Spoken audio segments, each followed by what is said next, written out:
భూపాలపల్లిలో పాత పద్ధతిలోనే site visit certificate లేకుండా టెండర్ పిలిచారు. కానీ ఆ టెండర్ పోటీలో వెళ్ళి ఏమైంది? మైనస్లో టెండర్ అవార్డు అయింది. గతంలో బీఆర్ఎస్ ఉన్నప్పుడు మైనస్లోనే పోయింది. కాంగ్రెస్ వచ్చిన తొలి నెలలో మొదటి 2 నెలల్లో టెండర్ కూడా without site visit certificate tender పిలిచిండ్రు. అది కూడా గతంలో వెళ్ళినట్టే మైనస్ టెండర్ పోయింది. ఇగో అసలు పాయింట్ ఇప్పుడు చెప్తుందిగా. 2025 జనవరి భూపాలపల్లిని సైట్ విజిట్ సర్టిఫికేట్ లేకుండా అయింది. కరెక్ట్గా 3 నెలలకు 2025 మే నెలలో విఆర్ఓసి టెండర్ సైట్ విజిట్ సర్టిఫికేట్తో పిలిచిండ్రు. కరెక్ట్గా 3 నెలల తర్వాత, అంటే 2025 మే కాంగ్రెస్ ప్రభుత్వం వచ్చినాక ఓబీ వర్క్స్లో సైట్ విజిట్ సర్టిఫికేట్ విధానం తీసుకొచ్చారు. దాని లబ్ధిదారుడు ఎవరు అంటే దాని లబ్ధిదారుడు సృజన్ రెడ్డి, శోధా కన్స్ట్రక్షన్స్. ఇలాన్ని డీటెయిల్స్ ఉన్నాయి. ఎప్పుడు టెండర్ పిలిచినారు, వర్క్ ఎక్కడ, రేట్ ఎంత, ఎంత ఎక్సెస్ వేసుకున్నారు, ఎంత ప్లస్ వేసుకున్నారు, ఏం జరిగింది, all details are there. This I will release it to the media. మీకు కూడా కాపీ ఇస్తాను. సో సైట్ విజిట్ సర్టిఫికేట్ ఎప్పుడు వచ్చింది? 2025 మేలో వచ్చింది. దాని మొదటి లబ్ధిదారుడు ఎవరు? ముఖ్యమంత్రి బావమర్ది సృజన్ రెడ్డి, ఆయన కంపెనీ శోధా కన్స్ట్రక్షన్స్. ఓబీ వర్క్స్లో మొదటి లబ్ధిదారుడే ముఖ్యమంత్రి, ఆయన కుటుంబ సభ్యులు. దీన్ని మసిబూసి మారేడికాయ చేసి ఇదేదో పాతగానే ఉండే, వెనుకటనే ఉండే అని నానా తంటాలు పడ్డాడు పాపం బట్టి గారు.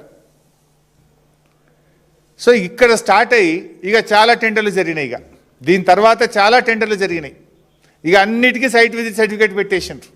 ఆల్ ఓబీ వర్క్స్కు సైట్ విజిట్ సర్టిఫికేట్లు పెట్టి అన్నీ కూడా రింగు చేసుడు. +7 +10 క్యాష్ డౌన్ 10%. ఏ టెండర్ వచ్చినా 10% క్యాష్ డౌన్ చేయాలి. ఆ విధానాల్ని తీసుకొచ్చిండ్రు. సో ఆ తర్వాత జరిగిన ఇప్పుడు 2025 మేలో మొదటి టెండర్ ఏదైతే శోధా కన్స్ట్రక్షన్కి వచ్చిందో దాని తర్వాత జరిగిన అన్ని టెండర్లను కూడా ఈయననే రింగ్ మాస్టర్. ఈయననే అందరినీ కలిపి ఆ టెండర్ ఎవరికి ఏది దక్కాలో, ఎవరికి సైట్ విజిట్ సర్టిఫికేట్ ఇవ్వాలంటే వాళ్ళకే ఇవ్వాలి, మిగతా వాళ్ళకి ఇవ్వద్దు. ఆ విధానాన్ని తెచ్చింది వీళ్ళు.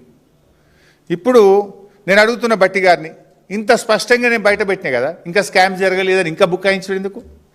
ఇంకా దీంట్లో ముఖ్యమంత్రితో ఏం మాట్లాడుతావు? నీ బామర్ది స్కామ్ చేసిండు, ఎంక్వైరీ వేయాలన్నా వద్దా అని ముఖ్యమంత్రిని అడుగుతావా? ఆయన ఏమంటాడా? జరుగుతుందా?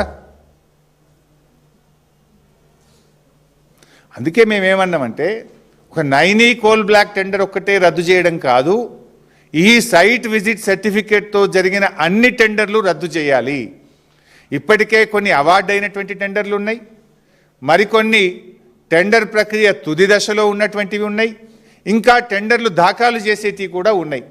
సో సైట్ విజిట్ సర్టిఫికేట్ విధానం అనేది లోపభూయిష్టమైనది, దీంట్లో పెద్ద ఎత్తున అవినీతి జరుగుతూ ఉంది అనేది స్పష్టంగా ఇలా రాష్ట్ర ప్రజలకు అర్థమైపోయింది. మీకు పారదర్శకత ఉంటే, నిజాయితీ ఉంటే సైట్ విజిట్ సర్టిఫికేట్ మీద జరిగిన ఓబీ వర్క్స్ కానీ, సోలార్ పవర్ ప్లాంట్స్ కానీ మిగతా అన్ని టెండర్లు కూడా రద్దు చేయాలని బీఆర్ఎస్ పార్టీ డిమాండ్ చేస్తూ ఉంది. రెండవ పాయింట్, సైట్ విజిట్ సర్టిఫికేట్ అనేటువంటిది 2025 మేలో పెట్టినారు మీరు.